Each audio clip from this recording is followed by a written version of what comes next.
peut-être avant d'être recruté à l'agence, les conditions dans lesquelles vous avez été recruté et quelles étaient vos missions à l'agence, parce qu'en lisant le rapport sur le Mediator, où vous êtes effectivement beaucoup cité, peut-être un peu moins que d'autres, hein, mais beaucoup cité, on ne saisit pas toujours quelles sont vos fonctions, notamment qu'elles ont sans doute dû évoluer par rapport à ce qu'elles étaient au début, lorsque il s'agissait de l'agence du médicament. Donc, je vous laisse la parole dans un premier temps pour que vous répondiez à cette question concernant votre curriculum vitae, en quelque sorte. Vous avez la parole. Nous devons dire, nous devons dire que nos travaux sont ouverts notamment à la presse, et je voulais vous en informer, madame. Je crois que vous étiez au courant, non? Parce que vous auriez la possibilité de refuser justement la présence de la presse. Bon. Soyons transparents. D'accord, oui. Je vous en prie, vous avez la parole. Bien. Donc, avant de rejoindre l'Agence du médicament lors de sa création, j'ai exercé toute ma carrière dans le service public à l'hôpital Fernand Vidal. D'abord comme médecin attaché, puis assistante des hôpitaux, assistante des universités, puisque j'étais diplômée en santé publique. Et puis ensuite nommée praticien hospitalier en 1986 en pharmacologie clinique.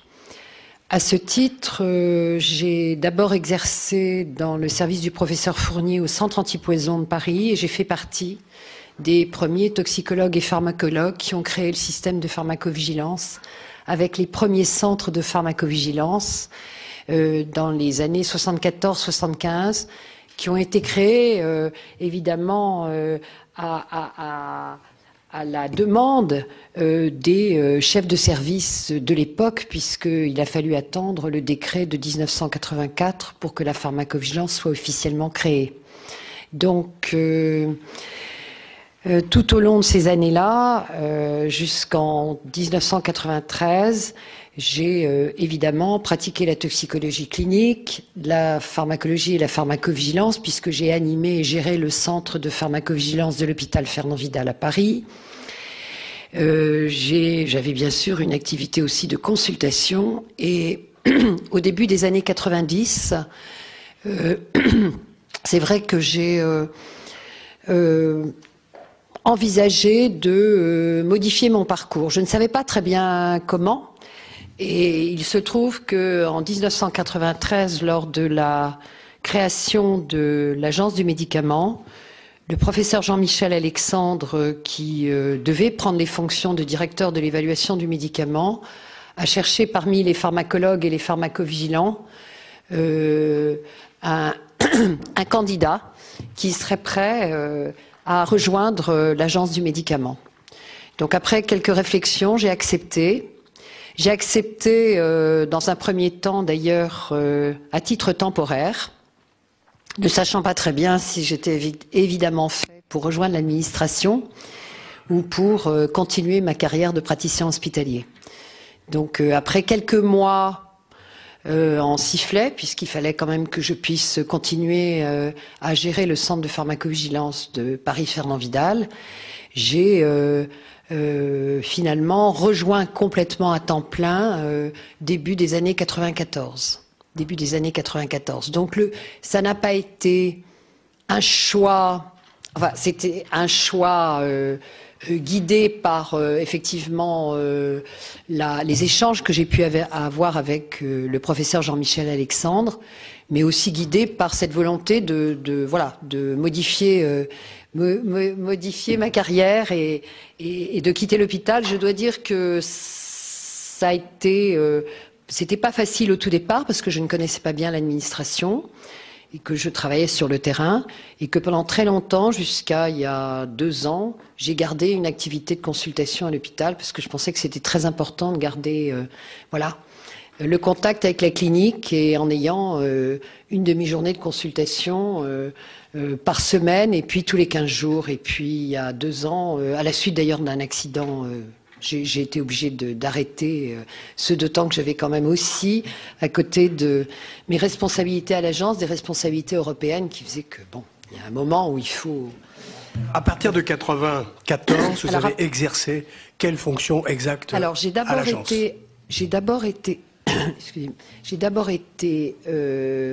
effectivement rejoint l'agence pour exercer les fonctions de chef d'unité de la pharmacovigilance. Chef unité pharmacovigilance. Voilà, la mission étant de créer, organiser la pharmacovigilance à l'agence du médicament, en sachant que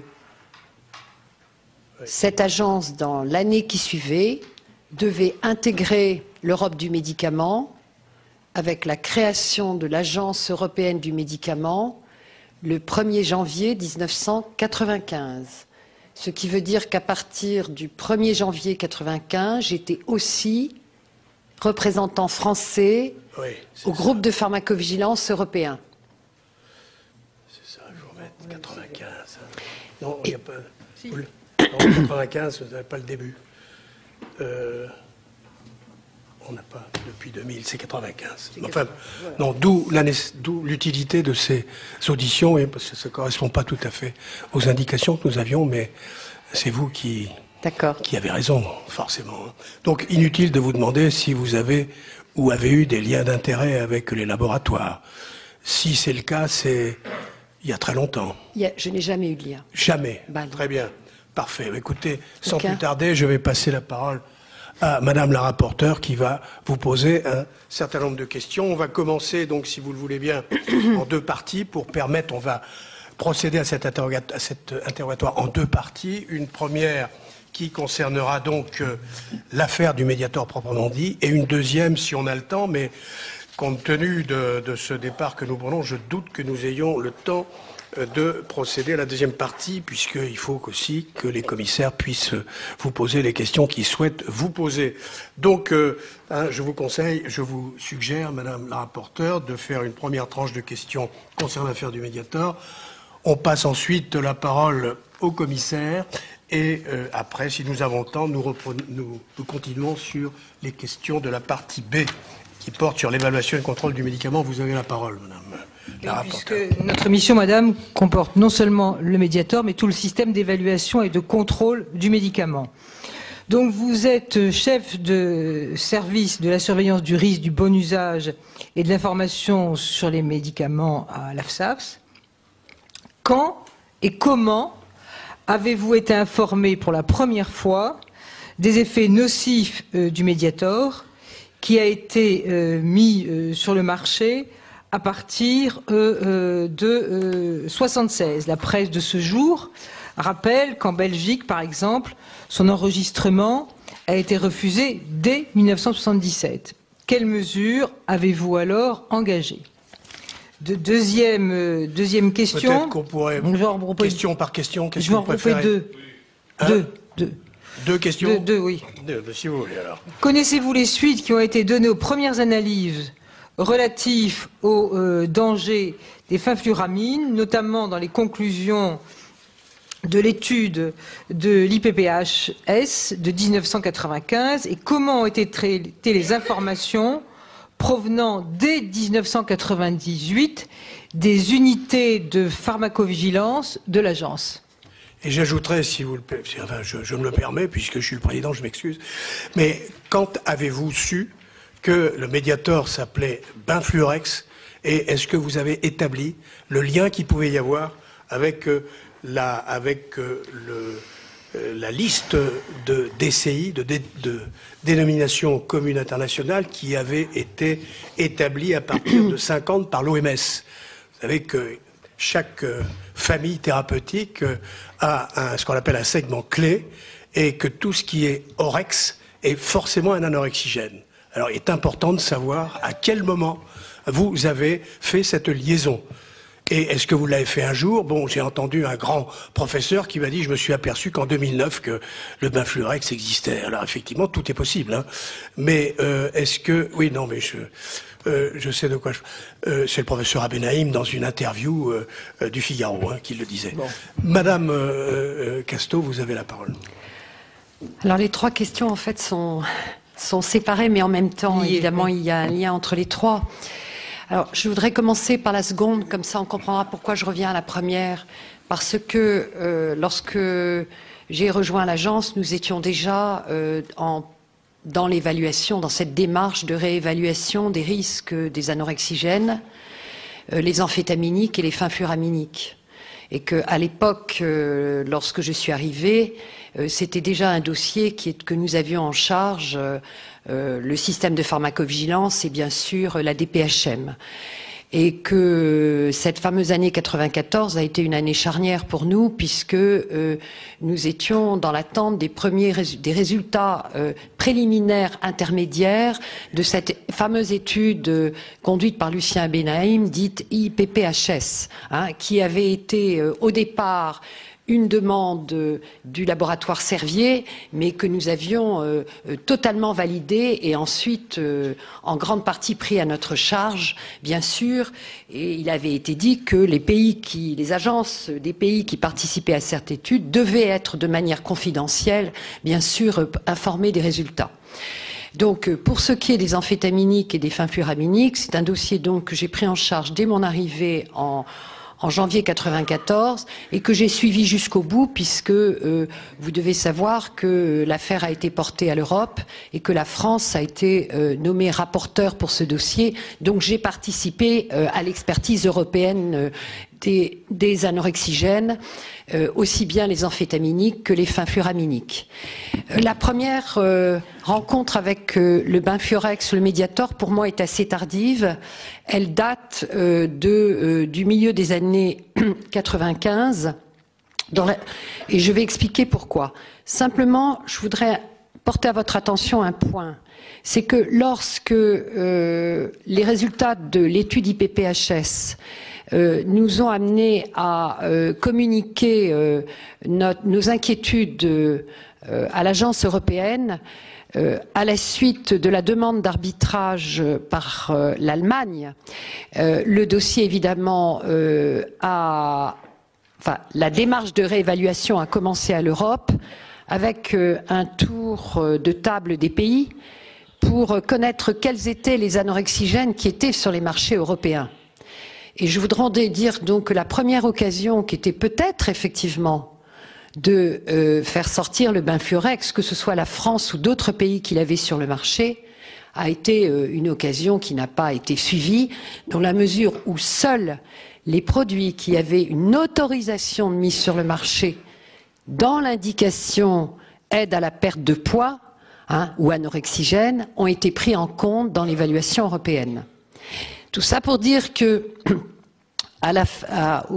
en 95... Vous n'avez rien fait pour essayer de démontrer que le Benfluorex... Vous m'avez posé la question à quel moment j'ai découvert le Benfluorex. Je l'ai découvert après, puisque je me souviens très bien qu'une des questions, mais c'est tout à fait informel, était d'après ce que j'ai entendu, dans l'étude IPPHS, il y avait évidemment le paquet des anorexigènes qui était évalué comme facteur de risque et que le Benfluorex avait été à l'époque rangé dans la catégorie des hypolipidémiants. Mais pourquoi? L'OMS dit le contraire. L'OMS les classe dans les anorexigènes. Je réponds que j'ai découvert le Benfluorex avec ses effets anorexigènes. En quelle année? Bien plus tard. En ce qui me concerne, beaucoup plus tard. En quelle année? Écoutez, je pense que quand je me suis posé la question en 96 de la raison pour laquelle il était sur la liste 3 de la loi Talon, liste 3... 96 ? Pourtant, c'est en 95 que vous avez été sollicité pour cette loi Talon. Alors, je me trompe peut-être d'une année, monsieur. Veuillez m'excuser, c'est peut-être 95 lorsque nous avons... Je crois qu'il faut être précis. Veuillez m'excuser, c'est 95. C'est 95. J'essaye de bien mémoriser la J'ai une lettre, séquence. d'ailleurs, où votre nom figure. Voilà. Donc c'est 95, il y a eu un arrêté d'interdiction d'un certain nombre de produits dans les préparations magistrales en 2 temps. Le premier temps avec les anorexigènes... On peut se demander pourquoi, d'ailleurs. Parce que le premier temps était avant le début de l'évaluation européenne, au moment où, par mesure de précaution, et nous décidons que les anorexigènes ayant une autorisation de mise sur le marché en France devaient être effectivement interdits dans les préparations magistrales.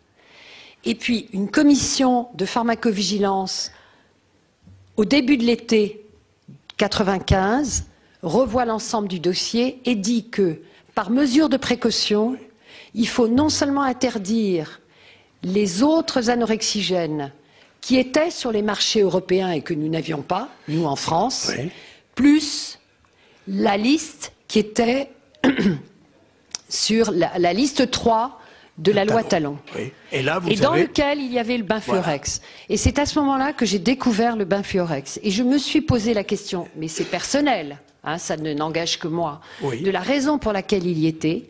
J'avais bien repéré la parenté structurale. J'avais beau regarder les indications du produit, je m'étais posé la question de la raison pour laquelle ce produit oui, était sur la liste, sans peut-être aller jusqu'au bout. Vous n'avez pas dit quand même il s'agit d'une erreur, non? Non, c'était... Ah, non, parce que je me suis dit, je m'étais dit, au moins ce produit, de toute façon, doit agir sur la perte de poids, ne serait-ce que par ses effets périphériques métaboliques, puisque de toute façon, c'était utilisé c'était indiqué dans des troubles métaboliques, donc j'imaginais bien que de toute façon, il y avait au moins, au minimum, un effet périphérique.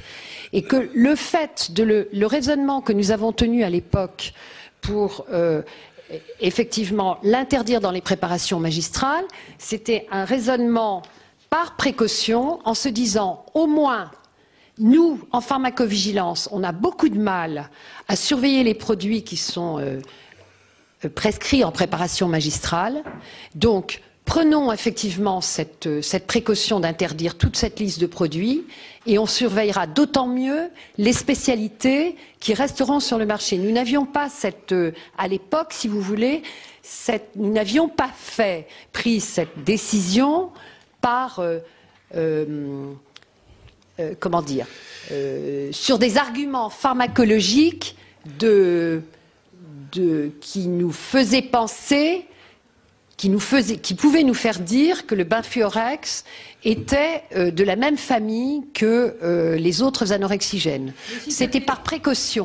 Mais si ça avait été interdit pour les préparations magistrales, pourquoi cette interdiction n'a-t-elle pas été étendue pour les préparations pharmaceutiques? D'autant plus que l'un des arguments qui a été utilisé pour étendre cette interdiction au Benfluorex, c'est pour éviter qu'il y ait des déplacements de prescription. Alors, je ne comprends pas qu'on interdise le Benfluorex en préparation et qu'on ne se dise pas, mais si on l'interdit en préparation, il va y avoir un déport sur le Benfluorex. Mais c'est vrai qu'il s'appelait Mediator. Peut-être que vous n'avez pas fait le lien entre Benfluorex et Mediator, hein, c'est possible, puisque ne pas utiliser la dénomination commune internationale conduit à ce genre d'erreur. Et je voudrais aussi vous demander pourquoi cette prise de conscience que vous avez eue, vous l'avez gardée pour vous. Vous n'avez pas parlé à votre supérieur hiérarchique. Vous n'avez pas parlé à M. Alexandre, par exemple. Je pense non, que vous avez eu tort de garder ça pour vous. Je ne réponds vous vous rendez pas. compte, si vous n'aviez pas gardé ça pour vous, ce que vous nous auriez fait gagner. Je ne réponds pas, monsieur. Vous ne répondez pas. Non, je ne peux pas répondre parce que ma mémoire risque de faillir et je ne peux pas dire que je n'en ai pas parlé. Je pense qu'à l'époque, nous étions quand même, c'était quand même d'abord le directeur de l'évaluation et il me semble que c'était difficile en tant que chef d'unité de pharmacovigilance de ne pas partager toutes les questionnements que nous pouvions avoir. Et c'est bien pour ça que j'ai dit au début que je pensais que c'était un raisonnement très personnel que j'avais fait et que le raisonnement que nous avions, parce que je vous rappelle qu'à l'époque, la pharmacovigilance était encore une pharmacovigilance peut-être comme je le dis quelquefois, je pousse un peu, mais a posteriori. C'est-à-dire que c'était une pharmacovigilance où nous prenions des décisions fondées un peu sur des certitudes. C'est-à-dire que les choses ont changé depuis, ont évolué, mais c'est vrai que c'était un produit, je dois dire que moi, pharmacologue, je ne connaissais pas, je ne prescrivais pas, je n'avais jamais prescrit de Mediator. C'était vraiment quelque chose qui n'était pas du tout dans ma pharmacopée, que je n'avais absolument pas et qui n'avait pas été mis à l'ordre du jour de quelconque réunion lorsque nous avions commencé à faire la réévaluation de l'ensemble des anorexigènes et de quelconque réunion, y compris à l'Europe. À aucun moment, parce qu'on peut nous se reprocher la France de ne pas l'avoir fait, mais ni l'Espagne, ni l'Italie, ni le Portugal, ces pays qui l'avaient sur le marché et qui, d'ailleurs, ont vu la commercialisation du produit arrêtée bien avant nous, ne se sont posé la question. Et le raisonnement que nous tenions à l'époque, c'est que, et je pourrais le tenir encore pour certains produits, on a une grande difficulté à surveiller correctement les préparations magistrales qui ne sont enregistrées par le pharmacien mais que nous ne connaissons pas à l'agence. Et c'est un peu le raisonnement que j'ai tenu en disant préparation magistrale, par principe de précaution, il faut arrêter tout de suite parce qu'il peut y avoir du détournement. En revanche, un médicament qui est une spécialité qui normalement est surveillé par le système de pharmacovigilance, s'il y a des notifications alors qu'il n'y en avait pas à l'époque, elles devraient remonter et nous aurons les signaux d'alerte ou les premiers signaux qui nous permettront effectivement de pouvoir mieux appréhender le profil de risque.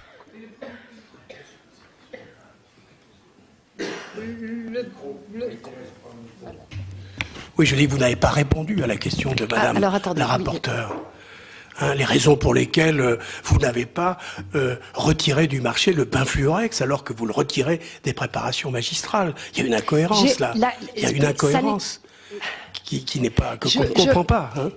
C'est-à-dire que il y a cela, et puis il y a le fait aussi que vous aviez sûrement connaissance de l'étude confidentielle d'ICATémoin dont on vient de parler, IPPS, qui avait été demandée en 1992 par l'Agence du médicament, et on peut s'en étonner, d'autant que on ne comprend pas pourquoi aucun lien n'a été établi avec le retrait de l'isoméride en 1997 aussi. Alors,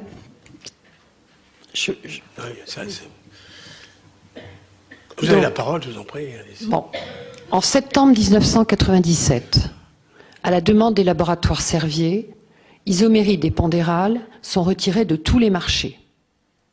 Et arrive alors une suspension d'autorisation de mise sur le marché, évidemment suspension faite par les différentes agences. Nous avions évidemment connaissance de ces cas de valvulopathie qu'on s'expliquait très mal. Ces valvulopathies que l'on n'avait vues qu'aux États-Unis et uniquement aux États-Unis. Nous avions essayé de comprendre pourquoi. Oui, bien sûr. Et vous ne l'avez pas trouvé? Non. Et probablement que la raison est que les conditions d'utilisation aux États-Unis étaient différentes des conditions européennes, à savoir qu'aux États-Unis, le produit était utilisé par des vrais obèses, puisque l'obésité était vraiment un problème de santé publique majeur, et c'est bien pour ça que les États-Unis ont mis le produit sur le marché en 1996, alors que nous étions sur le point de le retirer en Europe. Et souvent, le plus souvent en association, comme vous le savez, à un autre anorexigène amphétaminique, la phentermine. Alors qu'en France, l'isoméride, comme dans beaucoup de pays européens, était plutôt utilisé par des patients qui avaient un surpoids très modeste, voire inexistant, et avec des durées moyennes de traitement beaucoup plus courtes. Et c'est encore ce qu'on dit actuellement. Et en 97, la première chose que nous avons faite, septembre 97, c'est d'essayer d'abord de voir si effectivement cette problématique existait en France. Et puis très vite en Europe, parce que je vous rappelle que la Commission de Bruxelles a demandé à une réévaluation, même après le retrait d'isoméride et de Pondéral, a demandé une réévaluation du risque, du bénéfice-risque et surtout du profil de risque des fenfluraminiques et des amphétaminiques à l'Europe, et que nous avons été nommés rapporteurs, et j'ai fait le rapport d'évaluation avec mon équipe, sur Pondéral isoméride et d'autre part sur amphépramone, les autres amphétaminiques étant pris par d'autres États membres. Et de nouveau, avec toutes les données disponibles au niveau européen, on s'est aperçu que nous n'avions pas ce problème de valvulopathie en Europe, sauf en Belgique, avec des situations très particulières où il y avait des prescription de plusieurs anorexigènes et on retrouvait facilement l'Amphépramone avec Il n'y a pas qu'en Isoméryl. Belgique, hein. Je vous signale qu'en France aussi, il y a eu des coprescriptions et on a relevé, je vous rappelle le rapport du CRPV de Besançon qui démontre qu'il y a 11 insuffisances hypertension artérielle pulmonaire qui résultent de prescriptions en association de l'isoméride et du benfluorex. On est bien d'accord, hein? Alors, pour avoir une réponse simple, je reprends ma question. Quand et comment avez-vous été informé pour la première fois des effets nocifs du Mediator et comment ont été traitées les informations au sein des unités de pharmacovigilance de l'agence? On pourrait dire qu'il y a eu une première période entre 95 et 97, fin 97, où le produit est sous surveillance de manière habituelle par un CRPV qu'on a nommé pour centraliser l'ensemble des données, qui est le CRPV de Besançon. Et c'est fin 97, début 98, qu'on se dit, suite à l'affaire des fenfluraminiques et des anorexigènes, avec une suspension pour hypertension artérielle pulmonaire et valvulopathie, il faut faire absolument le point rapidement sur l'ensemble des données de notification spontanée, regarder le profil pharmacocinétique et bien évidemment l'activité du produit, parce que à partir du moment où il n'y avait plus d'anorexigène sur le marché, il y avait quand même ce risque très fort, non seulement d'utilisation des anorexigènes. Je me suis mal exprimée. Des anorexigènes ayant une autorisation de mise sur le marché comme anorexigène. Ah oui, c'est subtil. Hein. Je veux dire... Il faut. Oui. Oui, c'est effectivement. Tout le problème est là, précisément. Alors, comment vous avez fait le point donc sur l'ensemble de ces données en 97-98? Comment ces informations sont traitées au sein des unités de pharmacovigilance? De l'unité. De l'unité de pharmacovigilance. Alors. Donc l'unité de pharmacovigilance demande à ce que début 98, et je pense que c'est, je voudrais pas dire à la mi-98, à ce que le centre de pharmacovigilance de Besançon présente l'ensemble des données disponibles sur le produit. Et ça fait l'objet d'un comité technique à la fin duquel nous disons, en raison de la parenté chimique, du métabolisme... 95, non, je parle mi-98. Mais il n'y a pas eu des résultats officieux en 95? En 95, il n'y avait absolument aucune donnée de pharmacovigilance sur le produit, et c'est seulement à cause de la parenté chimique et le fait que on pouvait subodorer qu'il puisse y avoir des déviations d'utilisation, nous avions mis en place une enquête de pharmacovigilance qui était confiée à Besançon. Oui. Et cette enquête a été renforcée et durcie à la mi-98. Oui, mais en 95, vous aviez déjà les premiers éléments de cette enquête de Besançon. Les premiers éléments étaient, les premiers éléments de l'enquête de 95 étaient très ténus. En dehors de la parenté chimique et du risque de déviation, vous aviez des informations. Voilà, c'est tout ce que nous avions. Vous dites 97-98 et donc c'est 9 ans après, en juillet 2007, que la commission d'autorisation de mise sur le marché supprime la première indication du Mediator relative aux troubles du métabolisme des lipides. Pourquoi l'indication du traitement dans le diabète avec surcharge pondérale a-t-elle été maintenue et à quel échange d'informations et d'expertise avez-vous procédé sur ce point avec les autres agences sanitaires françaises? Alors, je voudrais juste faire un petit point qui est important. J'ai quitté l'unité de pharmacovigilance pour prendre en charge la coordination des vigilances et aider à développer d'autres vigilances en juillet 99.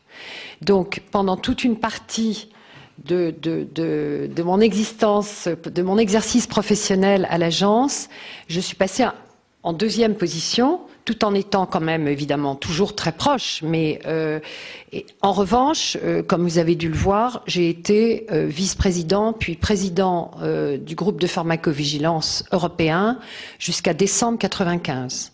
Donc en fait, à un moment donné, c'est-à-dire fin 98, il y a eu 2 démarches en même temps. La démarche française qui était l'enquête de pharmacovigilance sur évidemment le produit, et à partir de septembre 98, suite à une lettre du professeur Garattini mettant en exergue cette proximité d'activité, septembre 98. Le professeur Garattini écrit en disant qu'il pense qu'il faudrait que ce produit soit intégré dans la réévaluation que nous étions en train de faire sur les risques de valvulopathie avec l'ensemble des anorexigènes, à la demande de la commission. C'est que le Bafluorex était un anorexigène. Il le disait. Il le disait. Absolument. Et vous, que pensiez-vous à ce moment-là? Alors, est-ce que vous étiez d'accord avec lui, ou bien est-ce que vous pensiez encore que c'était plutôt un antidiabétique, voyez-vous, plutôt qu'un anorexigène, en dépit de toutes les classifications qui existent, notamment celle de l'OMS? Je pense que je ne pouvais qu'admettre en tant que pharmacologue et au vu du métabolisme, puisqu'il se métabolisait en norfenfuramine, que forcément, par le biais de la norfenfuramine qu'on sait actif, le Benfluorex partageait les mêmes les mêmes propriétés, veuillez m'excuser, oui, que les fenfuraminiques. La même nocivité, disons-le. Hein. Alors, la même nocivité, oui. Je me posais des questions. Je me posais des questions parce qu'à l'époque, la norfenfuramine, on disait qu'elle était impliquée dans la survenue des hypertensions artérielles pulmonaires. On disait, il s'est trouvé que des travaux plus précis ont montré que c'était peut-être pas la norfenfuramine qui était seule, qui jouait seule dans la survenue des hypertensions artérielles pulmonaires. On se posait la question du rôle de la norfenfuramine dans la survenue des valvulopathies, rôle qui a été confirmé avec les travaux de 2000. Donc, si vous voulez, il y avait une grande un grand cortège d'arguments pour dire qu'effectivement c'était le Mediator devait se comporter comme les fenfuraminiques, pas une preuve complètement définitive, et des questions qu'on se posait sur le mécanisme. Mais il n'empêche quand même que fin 98, alors que l'enquête de pharmacovigilance en française continue, le professeur Garattini écrit à l'agence européenne. L'agence européenne, après une première évaluation de cette lettre, une prise en considération de cette lettre, ne considère pas immédiatement qu'il y a nécessité effectivement de le prendre en compte dans la réévaluation qui était en cours, et demande alors au groupe de pharmacovigilance, dont j'étais le vice-président à l'époque, avant d'être le président un peu plus tardivement, de s'emparer de ce dossier. Et c'est alors qu'au niveau du groupe de pharmacovigilance, il a été décidé de faire une évaluation à 2 pays, Italie, France. Ah oui. Oui, alors, bon, allez-y, madame la rapporteure. Et je vais poser encore 1 ou 2 questions sur le Mediator, et puis après on va peut-être passer la parole à nos collègues. C'est moi qui vais en décider, madame la rapporteure. Oui, parce que j'ai peut-être des questions à poser encore avant. Oui.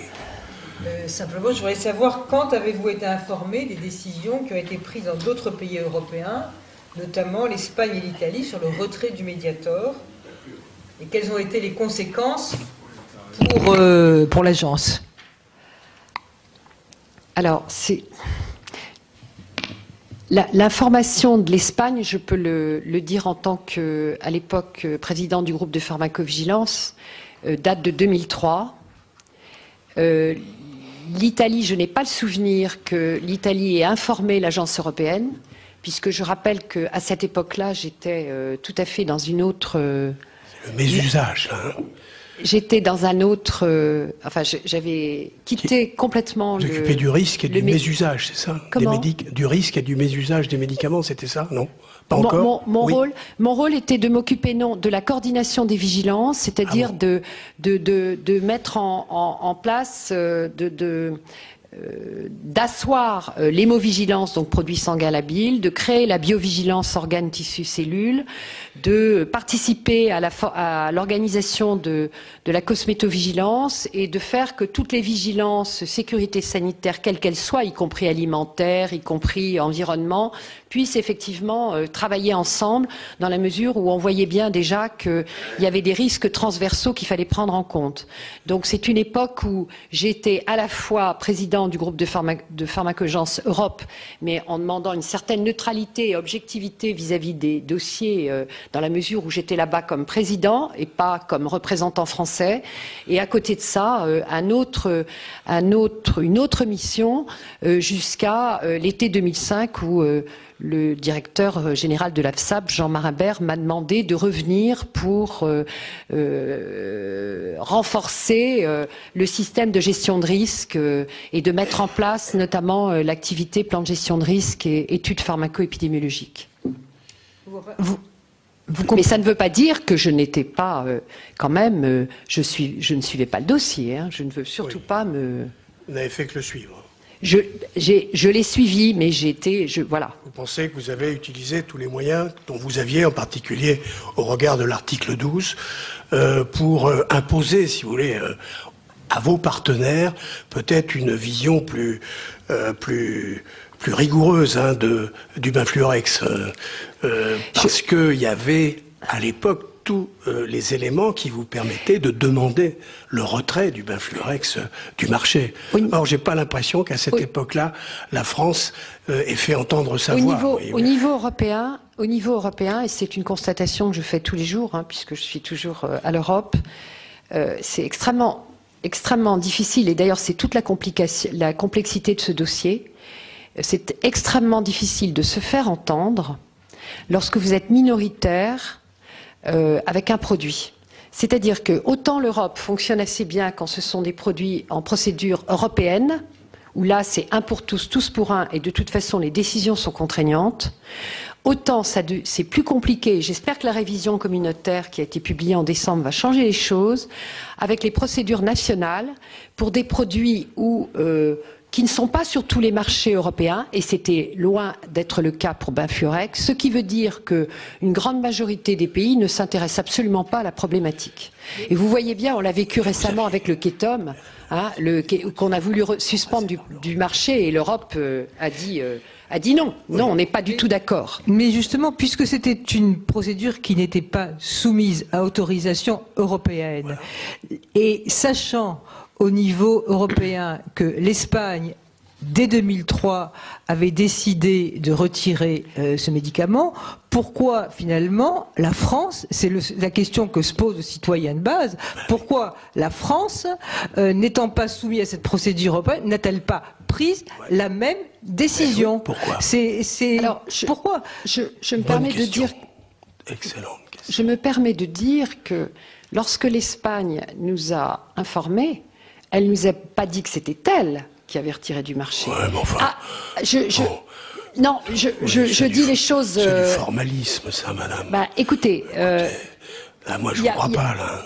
En tout cas, bon, encore une fois, je connaissais le cas de valvulopathie espagnole qui avait été publié au début des années... de l'année 2003. Et c'est assez, de manière contemporaine, effectivement, que le laboratoire a décidé de cesser la commercialisation, mais il n'y a pas eu, en tout cas, de la part de l'Espagne, dans l'information qu'elle nous a fournie au niveau européen, j'entends, hein, ça a été simplement un message qui était de dire le Benfluorex n'est plus commercialisé sur le marché espagnol. Et vous pensez qu'il n'y a pas de lien avec cette valvulopathie? Il est évident, si vous voulez, tout dépend quand on regarde le dossier dans sa globalité maintenant, que je me pose la question, bien évidemment. Mais à cette époque, j'étais encore une fois... j'étais Donc il aurait directement dans le dossier. Il aurait fallu que Servier retire son médicament, le Pafluorex, en France pour qu'on en soit débarrassé.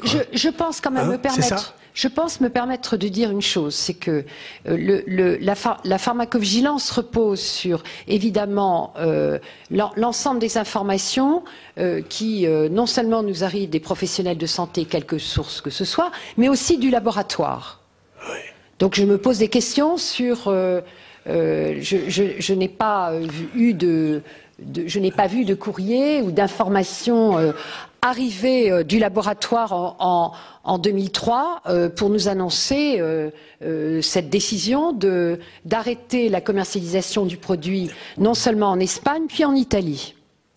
Bien, écoutez, nous allons revenir, mais pour le moment, nous allons passer enfin la parole à nos collègues commissaires qui sont venus nombreux, c'est dire que cette question intéresse.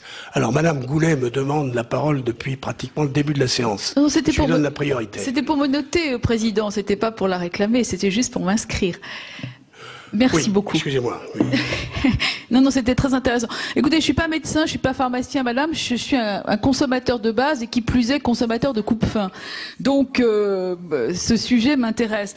Moi, j'ai deux questions à vous poser. Vous avez dit, on a reçu une lettre du laboratoire Servier pour le Pondérel, c'est ça? Vous avez été informé par le laboratoire pour retirer ou l'isoméride?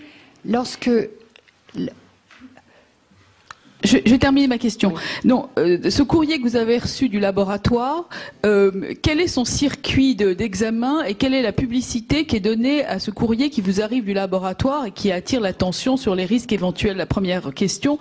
Deuxième question, comment est-ce que vous expliquez que l'isoméride et le Dinintel aient été retirés à peu près à la même époque et si j'en ai consommé beaucoup, la molécule active du Dinintel ressemble quand même étrangement à celle de l'isoméride et à celle du Mediator.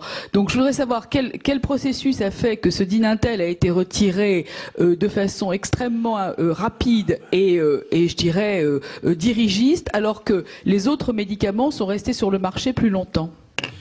Oui, alors peut-être, sauf si vous ne le souhaitez pas, on va procéder peut-être à l'audition de 3 questions et ensuite vous répondrez aux 3 questions. Est-ce que vous êtes d'accord? Vous préférez répondre question par question?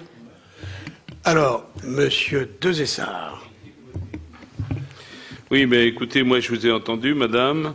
Et je dois dire que je suis un peu perplexe parce que à chaque fois que vous posez une question, le rapporteur, le président, vous avez dit mais là je pouvais pas parce qu'il y avait l'Europe.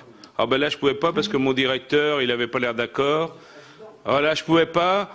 Et puis à la fin vous dites que si le laboratoire effectivement l'avait retiré, vous auriez été d'accord. Donc moi vous allez dire que je traduis ça peut-être de façon un peu courte et rapide, mais enfin c'est l'impression que vous m'avez donnée. Donc la question que je vous pose, est-ce que vous concevez comme le rôle de l'agence comme un rôle de journalistique, c'est-à-dire vous faites le point une fois de temps en temps puis vous envoyez l'information générale, ou est-ce que vous concevez le rôle de l'agence comme devançant les problèmes, anticipant les situations et dire que vous exercez un contrôle sur l'ensemble des médicaments pour la santé des gens. Mais pour le moment, j'ai plutôt vu un service administratif qui empilait les dossiers puis qui faisait preuve d'une certaine inertie.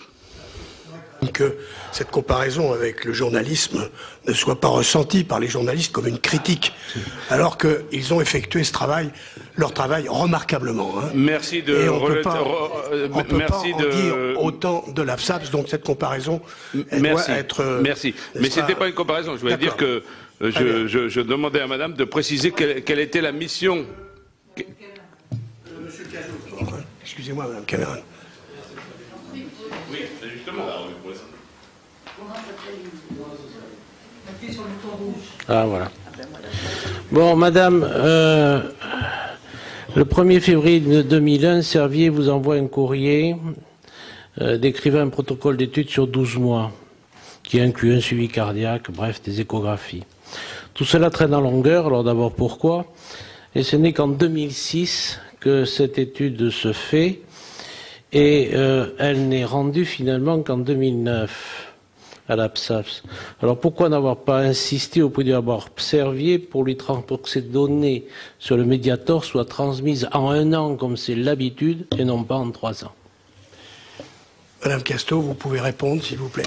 Alors, il y avait une première question qui concernait la lettre de Servier en septembre, mais ça a été plus qu'une lettre, ça a été une annonce mondiale du retrait de commercialisation d'isoméride et de pondéral, qui fait que nous l'avons appris quelques heures avant le retrait, et nous avons à l'époque, avec le directeur qui était Didier Tabuteau, fait ce qu'il fallait pour que le produit soit évidemment suspendu. L'utilisation du produit, la prescription, la délivrance interviennent immédiatement.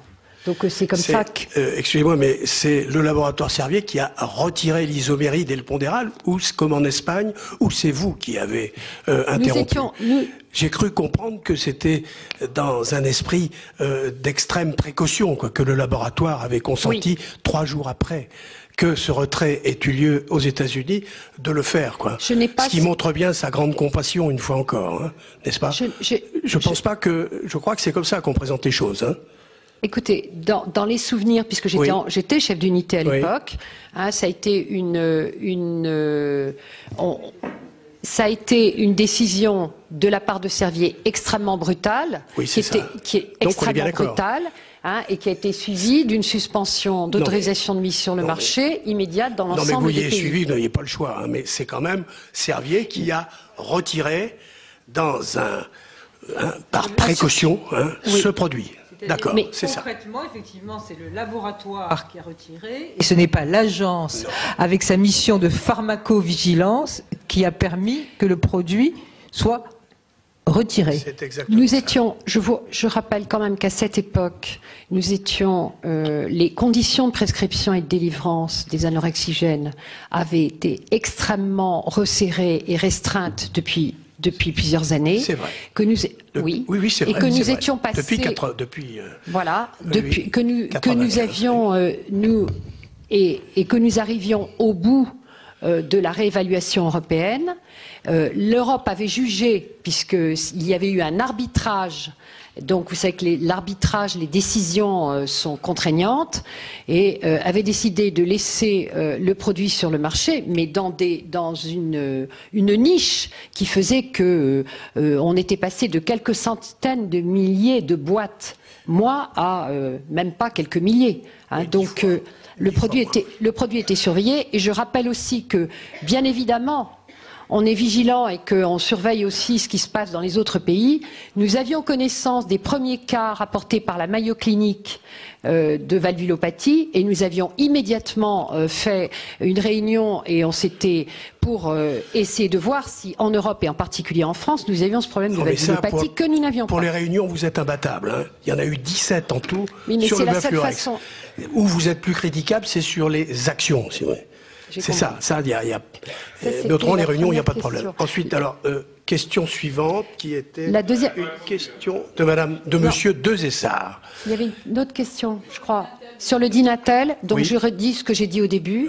C'est que, au tout début, lorsqu'il y a eu la problématique qui s'est posée et la nécessité d'élargir l'évaluation aux autres anorexigènes que les fenfluramines, puisqu'on a commencé avec isoméride et pondéral, et on a rajouté tous les anorexigènes. Y compris le Bafluorex. Non, qui avait une autorisation de mise sur le marché avec une indication revendiquée, validée, et une autorisation de mise sur le marché dans l'aide à la perte de poids. Ce qui n'était pas le cas de Mediator. Je vous ai dit que lorsque nous avons étendu l'enquête... Mais vous saviez à l'époque que c'était quand même un anorexigène au sens de la classification de l'OMS. Non, pas encore? Pas encore. Pas encore. Pas encore. Alors, c'est arrivé à votre conscience à quel moment? À quelle époque? La prise de conscience que ce Bafluorex était inscrit... Beaucoup plus tard. Beaucoup plus tard. Beaucoup plus tard. En ce qui me concerne, vous n'avez pas des personnellement... contacts très étroits avec l'OMS? Comment? Quand vous étiez à l'Europe, vous n'aviez pas des contacts avec l'OMS pour... Mais bien sûr que si, mais... Mais ça vous est pas venu à l'idée de Fluorex, Orex, anorexigène, Écoutez, ça ne m'est pas venu à OMS, l'idée, etc. et ça n'est venu à l'idée d'aucun pharmacologue, y compris à l'étranger. Écoutez, alors ça, je m'inscris en faux. Dès 73, il y a des pharmacologues mais je veux dire- qui n'avaient pas effectivement la compétence, l'aura que peuvent avoir les grands pharmacologues, mais qui dès 73, dès 60, puisqu'il a été déposé en 74, dès 76, indiquaient exactement ce qu'on a découvert 20 ans plus tard. Vous relisez le numéro 4 de la revue Pratique et qui indique exactement ce qu'il nous a fallu 20 ans pour connaître. Monsieur, je ne conteste absolument pas, Mais et j'essaye de heureusement, rester... heureusement. Tout à fait, j'essaye de rester le plus humble. Oui. Voilà, je n'ai pas la prétention d'avoir des compétences d'un grand pharmacologue. J'avais la prétention mais vous en aviez à simplement. vos côtés quand même. Comment ? Vous en aviez à vos côtés. Mais tous ceux à nos côtés, notamment que ce soit en interne ou en externe, tous les experts à qui nous avons fait appel pour nous aider à essayer de résoudre ce dossier, je n'ai pas le souvenir personnellement d'avoir entendu quiconque nous reprendre ou nous alerter en nous disant attendez, vous êtes en train de laisser sur le chemin un produit qui... Monsieur Desessard, la question de monsieur, parce qu'on arrive là, malheureusement, on va pas... Comment concevez-vous votre rôle d'anticipation ? Alors, mais il faudra... Le rôle d'anticipation à cette époque-là, parce que je voudrais ne pas parler de maintenant, puisque je pense quand même que depuis que je suis arrivée en pharmacovigilance au début des années 70, j'ai quand même vu le système changer, s'améliorer, et au fil du temps et au fil des crises, quand même essayer de prendre en compte les insuffisances, les dysfonctionnements, et essayer d'améliorer le système qui maintenant anticipe beaucoup plus qu'il n'anticipait à l'époque. Il anticipe beaucoup plus en ce moment. Depuis 2005, oui. Bien, ça, c'est tout à fait clair. Quand vous dites ça. Absolument. Si, mais, parce que moi, j'avais... Monsieur, de toute façon, c'est écrit dans les textes. Je rappelle qu'au début, la définition de la pharmacovigilance, c'était l'ensemble des activités pour gérer le risque des médicaments, c'était dit à l'Europe, dans les conditions normales d'utilisation. Monsieur Desessard, réponse à Monsieur Desessard, s'il vous plaît. Madame Casteau, pouvez-vous répondre à Monsieur Desessard? Nous allons faire l'impasse sur Dinatel, même si je crois que vous avez commencé de répondre. J'ai répondu. C'est bon? Oui. Ça va? Question de Monsieur Desessard. Donc Monsieur Desessard dit que nous avons failli en manquant d'anticipation et en ne prenant pas la mesure des données disponibles. En gros. Bon. Je peux dire, en tout cas, en mon âme et conscience, jusqu'en 98, que ce dossier qu'on suivait, alors vous pouvez dire effectivement qu'il y a eu des tas de réunions, mais je rappelle quand même que les centres de pharmacovigilance se réunissent tous les mois. Donc c'est pas étonnant qu'il y ait des réunions, et c'est pas étonnant que ces dossiers, ces problématiques soient inscrites. Ce sont des groupes opérationnels, techniques, qui sont là pour voir, en fonction des données disponibles et des informations qui sont recueillies, comment avancer dans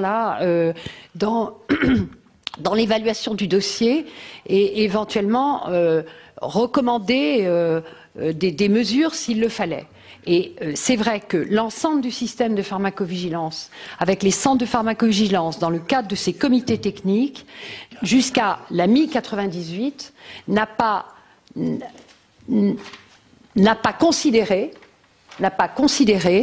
qu'il y avait des éléments ou des arguments suffisants pour prendre une mesure qui était la mesure de suspension d'un produit pour lequel il y avait effectivement une parenté chimique et, comme vous l'avez dit, monsieur, une reconnaissance par l'OMS de l'effet anorexigène. Il y avait très peu de notifications spontanées qui remontaient au système. Et c'est là, d'ailleurs, une des problématiques, c'est que le système de pharmacovigilance, encore jusqu'à maintenant, repose beaucoup sur le recueil Sur le recueil sur le recueil des notifications spontanées, c'est-à-dire que lorsqu'un professionnel de santé, bientôt un patient, une association de patients, puisqu'il rentre dans le système avec le décret qui est à la signature du ministre, lorsque le professionnel de santé suspecte qu'un événement indésirable pourrait être associé à la prise d'un médicament, il se doit, c'est une obligation, de le déclarer au système de pharmacovigilance. Et quand même, il y a quelque chose de très contrariant avec ce dossier, et d'autres dossiers d'ailleurs, c'est effectivement une grande sous-notification avec finalement, quand on est arrivé en 2009 au moment de la décision, vous savez bien qu'il y avait au maximum une quarantaine, même pas, de cas rapportés, soit d'hypertension artérielle pulmonaire. Et alors, vous trouvez que c'est pas assez? Ah, ça a été assez pour prendre la décision. Oui, mais la question que je me pose maintenant, monsieur, puisque nous sommes, c'est la réalité. En Espagne, une seule, en Italie, une seule, mais en France, il en faut. En 99, vous aviez. Il n'y a pas eu de cas en Italie. Non, il en faut. Vous vous rendez compte? L'Italie a pris sa décision. Pour d'autres raisons, je pense. Vous avez raison, hein, mais l'Espagne, c'est clair, c'est quand même en rapport avec... Or, nous, on en avait une en 99, Marseille, on n'a pas le temps de traiter, enfin, la façon dont vous l'avez traité, hein, mais c'était suffisant pour supprimer, pour suspendre le médiateur. Or, vous ne l'avez pas fait. Monsieur Cazot. Je répète ma question. Pourquoi la proposition de Servier, le protocole d'étude sur le médiateur, par échographie, d'abord, qui était proposée en 2001, n'a été reprise par l'AFSAF qu'en 2005, et pourquoi on lui a laissé 3 ans alors que c'est habituellement 1 an pour transmettre ces données?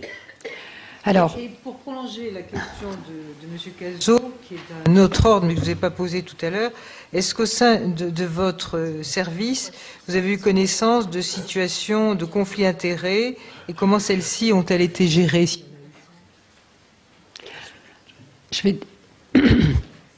Donc, en 2001, à la suite de l'évaluation italienne et française, nous concluons que nous avons besoin d'une étude qui puisse rapidement répondre à la question: est-ce que d'abord le produit effectivement est efficace en comparaison avec d'autres antidiabétiques, et d'autre part nous souhaitions avoir cette évaluation échocardiographique des patients avant traitement et à la fin du traitement.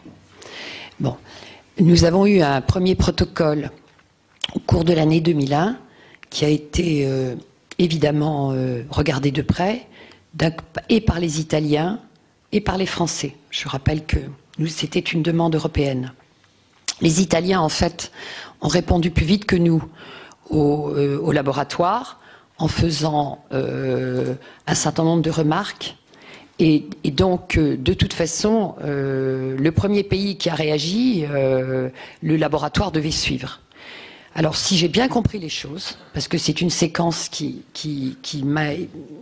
j'ai eu un peu de mal à comprendre ensuite, c'est que le laboratoire aurait dit que la faisabilité d'une étude à la fois d'efficacité, en prenant d'ailleurs un comparateur qui n'était pas le bon, et de tolérance, l'étude de faisabilité avait montré que ce n'était pas possible, et ils ont à l'époque fait en 2 fois, en 2 temps, l'étude Moulin d'abord, donc qui est une étude d'efficacité et qui a été disponible en 2005, puis l'étude Régulette qui a été conduite 2005, 2006, 2007, et pour lequel nous avons eu les résultats à notre demande, parce que quand nous avons eu les résultats à la Commission nationale de septembre 2009, c'était des résultats préliminaires. Hein, nous n'avions pas les résultats écrits, ça a été une présentation du laboratoire. Micro.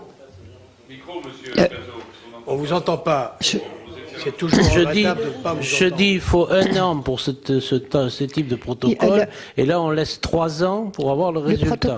Le protocole d'une telle étude, pour en avoir un peu l'habitude, demande quand même un certain. La rédaction du protocole va assez vite. Ensuite, trouver tous les centres qui vont participer, l'inclusion des patients, l'obtention de la CNIL, c'est quand même, ça prend quand même plus d'1 an quelquefois. Ensuite, il a fallu faire l'étude et ensuite, évidemment, pouvoir analyser les résultats. Donc, si vous voulez, je ne suis pas particulièrement étonnée. Mais bon, au vu de ce que je vois avec d'autres études que nous demandons, que ça ait pris un total de 3 ans pour la construire, la faire et analyser les résultats. Madame Kamerman, vous avez la parole. Monsieur le Président, c'est juste une question pratique puisqu'on débute nos travaux. Est-ce que les intervenants, en commençant leurs interventions, pourraient nous donner les définitions, par exemple PPHM, PPHS, IP, PMS, etc. Très bonne question. Oui, parce que nous ne sommes pas tous médecins ou pharmaciens. Et il serait utile que nous ayons les définitions. Alors, merci. On me dit que le secrétariat est en train de vous préparer un lexique avec les acronymes et en face ce que signifient ces acronymes. Hein. Effectivement, merci. Je comprends. Hein. Très bonne question. C'est mieux. Oui. À laquelle je me suis permis de répondre puisqu'elle ne s'adressait pas à vous, Madame Casteau, pour une fois. Hein. Monsieur Lemaine. Et après ça. Merci, Monsieur le Président. Madame, vous nous avez dit le système de pharmacovigilance, en fin de compte, fonctionne sur la base essentiellement de recueil spontané d'informations qui sont ensuite transmises au comité technique, qui sont raccrochés, bien évidemment, au centre de pharmacovigilance. Est-ce que c'est toujours ainsi ou est-ce qu'il n'y a pas des évaluations systématiques des nouvelles molécules qui sortent, par exemple ?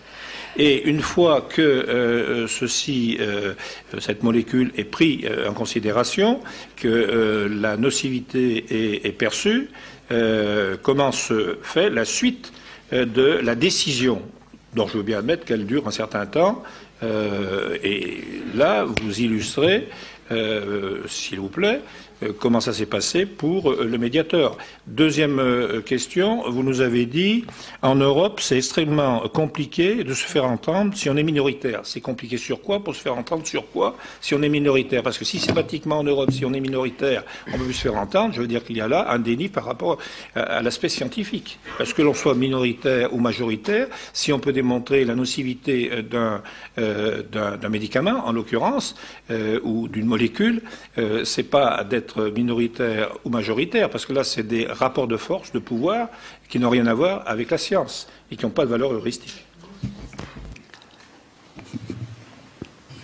Oui. Est-ce qu'on va profiter de la question de Monsieur Mirassou et ensuite vous aurez la parole, Madame. Oui, mais la question, elle est relativement simple, parce que tout ce que vous développez, Madame, y compris en ce qui concerne les incertitudes inhérentes à la mise sur le marché des médicaments, c'est déjà remarquable, mais au sens le plus péjoratif du terme. Et quand vous dites surveiller, il y a des produits qui sont mis sur le marché, qui sont loin d'être des médicaments, qui sont assujettis à ce qu'on appelle le principe de précaution. Mais là où ça devient beaucoup plus grave, c'est que avant le Mediator, effectivement, il y avait les homérides, avec une molécule qui était quasiment semblable. Donc, cette zone d'incertitude ou d'un dispositif que vous qualifiez d'incertain, qui à moi personnellement me choque, est doublement coupable là, parce qu'encore une fois, l'isoméride, sa prescription a pu être un signal d'alarme très très fort. Et donc les interrogations liées à l'utilisation de l'isoméride auraient dû générer presque mécaniquement une interdiction, et en tout cas un retard considérable au niveau de la mise sur le marché du Mediator. Et je ne m'explique pas pourquoi. Je pense que vous avez compris ça. Jusqu'à une date quand même. Jusqu'à quelle date c'était pas un anorexigène? Écoutez, je pense que n'a pas été considéré comme un anorexigène oui. jusqu'à de manière certaine jusqu'à à la mi-95, au moment où effectivement on se pose la question et on se dit attention, ce produit pourrait peut-être être. Non mais je parle de l'anorexigène médicament, pas celui qui est dans les préparations magistrales. Plus tard. Oui. Alors plus tard, Plus tard. 98. 98, vous avez commencé à penser que c'était un anorexigène. Ah, vraiment? Oui. D'accord. 98, alors est-ce que, excusez-moi, est-ce que ça correspond à ce courrier qui a été adressé le 11 septembre 98 par les 3 médecins conseils nationaux des principales caisses d'assurance maladie au directeur de l'agence au sujet du mésusage du Mediator? Non, c'était avant, puisque le comité technique qui avait formalisé, renforcé l'enquête de pharmacovigilance était au mois d'avril 1998. Et cette lettre, vous en avez eu connaissance? Comment? Cette lettre, vous en avez eu connaissance? Oui. Et qu'est-ce que vous avez fait? Nous avons répondu. Oui. Nous avons répondu en disant que nous avions cette enquête de pharmacovigilance qui était en cours parce qu'effectivement nous avions des doutes.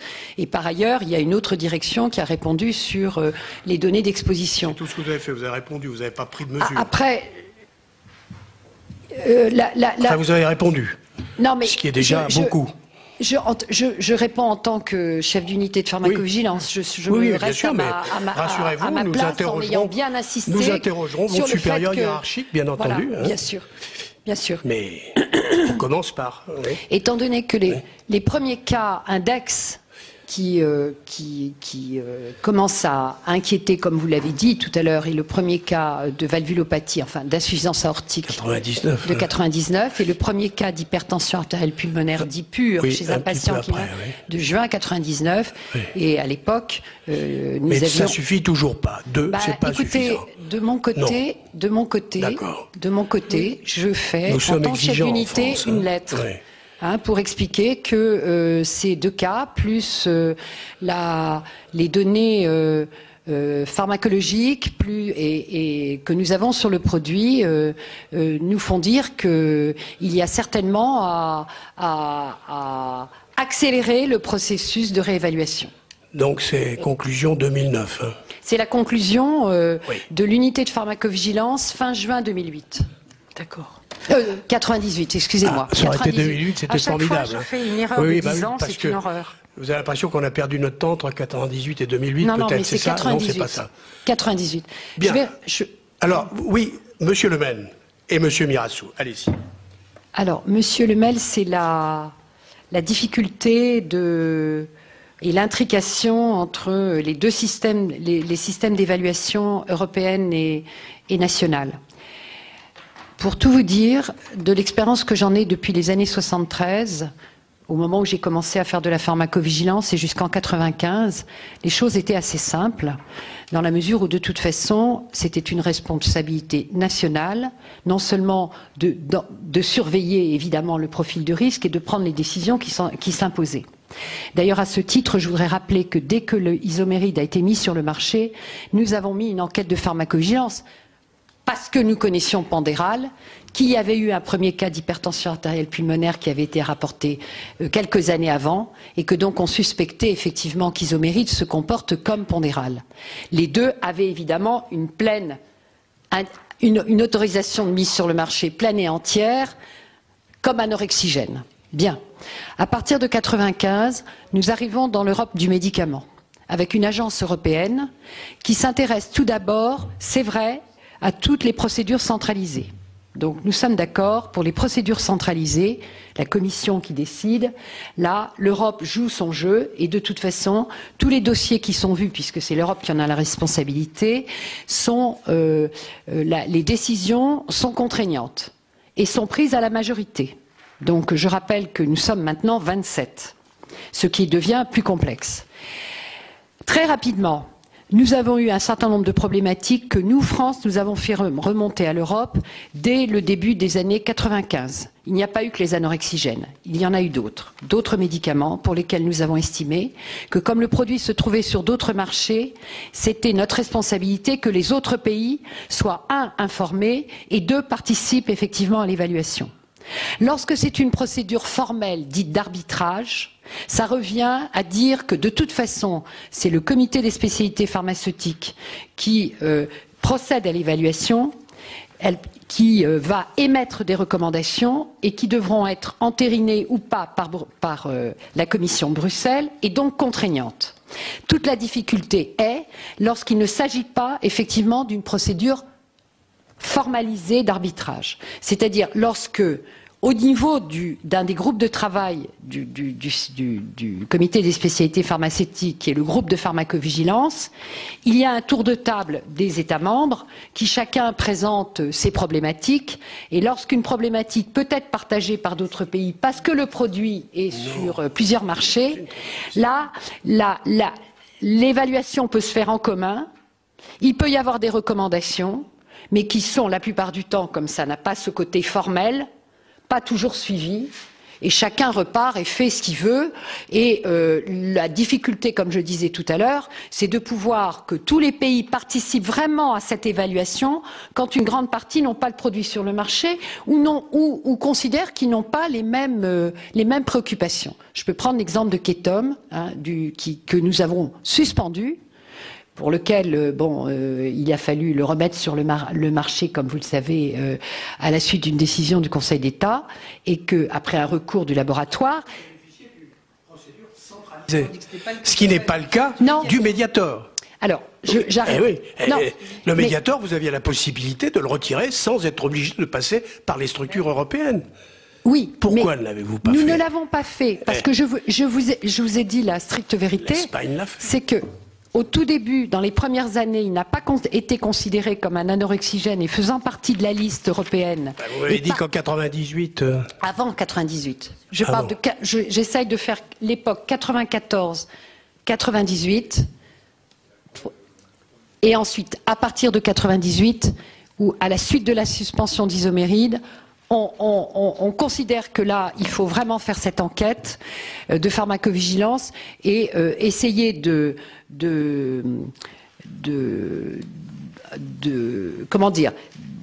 pousser la veille et la surveillance du produit pour effectivement mettre en évidence le plus rapidement possible le profil de risque qui, pour le moment, était potentiellement effectivement similaire à Isoméride et Pondéral. Il a fallu attendre les premiers cas de valvulopathie en début 99 et le premier cas d'hypertension artérielle pulmonaire qui a été rapporté en juin 98 pour effectivement considérer qu'il y avait matière à refaire une réévaluation du bénéfice-risque. Et là, le problème est le suivant. Et ça, je le dis tout à fait, c'est que un produit, lorsqu'on le surveille, à un moment donné,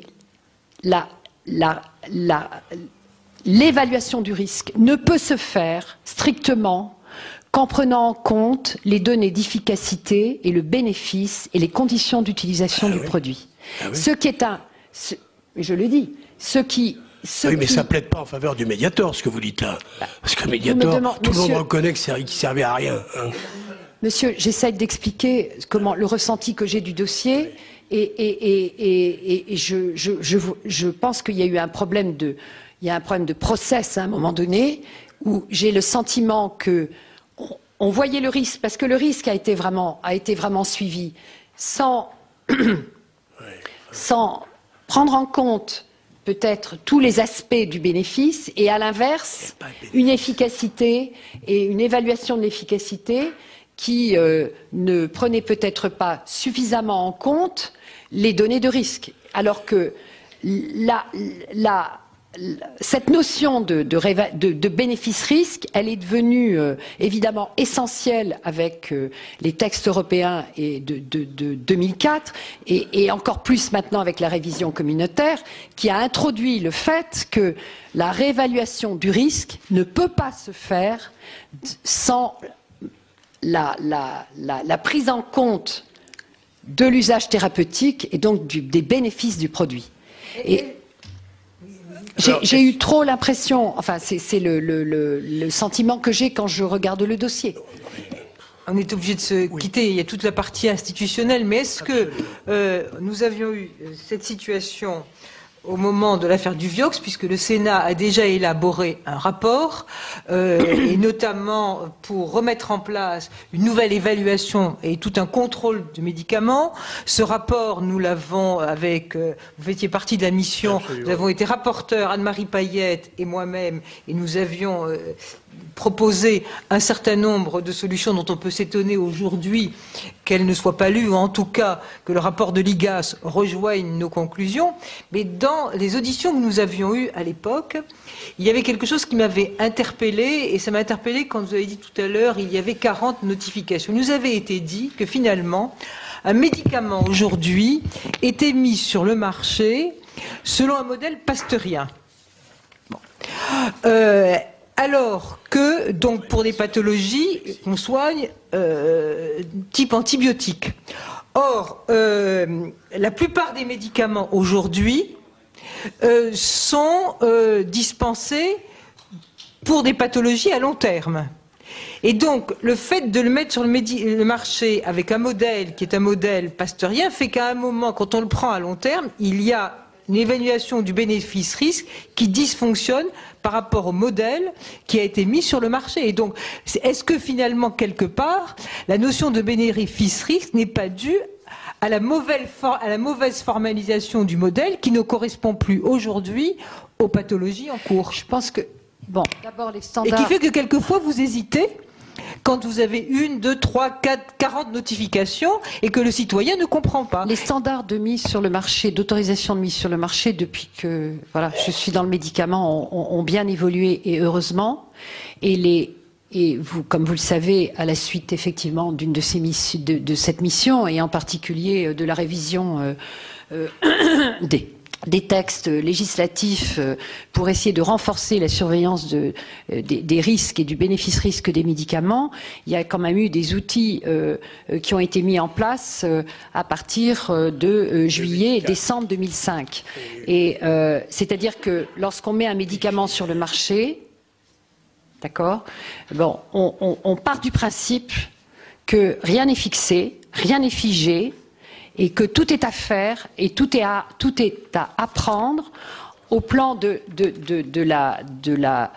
risques, dans la mesure où on sait très bien que les conditions assez aseptisées des essais cliniques ne permettent absolument pas de pouvoir prévoir réellement comment le médicament va se comporter une fois mis sur le marché. Et c'est la raison pour laquelle les plans de gestion de risque qu'on a mis en place à l'Europe, mais même aux États-Unis et en France, c'est justement toutes les mesures qu'on peut mettre pour accompagner la surveillance d'un produit qu'on met sur le marché. Et c'est pas uniquement les notifications spontanées, c'est pas uniquement des études pour confirmer des risques qu'on suspecte, ou pour quantifier, ou pour expliquer en trouvant des facteurs de risque, c'est aussi des études d'utilisation, ça c'est extrêmement important, des études d'utilisation qui nous permettent de dire très vite comment le produit est prescrit, comment il est délivré, comment il est utilisé, et de pouvoir, si c'est nécessaire, voilà. Ça, c'est la théorie. Bon, la théorie, monsieur, j'essaye de... c'est la théorie, oui. Mais là, depuis dans la pratique, c'est pas tout à fait la même chose. Mais enfin, on va être obligé, hein, mes chers collègues, et je m'en excuse, hein, d'interrompre ici cette audition, quitte à la reprendre ultérieurement si nous l'estimons nécessaire.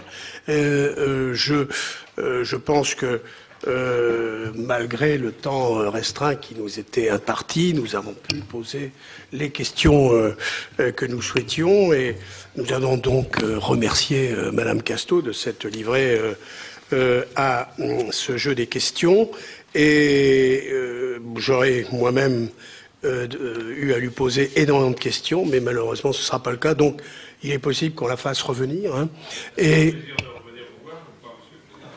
oui, vous pensez, oui. On vous enverra une liste aussi par écrit, madame, sur l'aspect. Oui, peut-être une liste par écrit, et puis si les réponses que vous nous apportez suscitent d'autres questions, on envisagera éventuellement de vous auditionner une seconde fois, surtout lorsque nous aurons auditionné d'autres membres de l'agence, enfin de l'AFSAPS. Hein. Donc, en vous remerciant, je vais donc lever la séance, et puis nous allons passer à la personne suivante. Merci, madame. Voilà pour cette première audition de la mission d'information du Sénat sur le scandale du Mediator. À suivre le journal de 19h présenté ce soir par Michel Grossior. Merci de votre fidélité et à très bientôt sur notre antenne.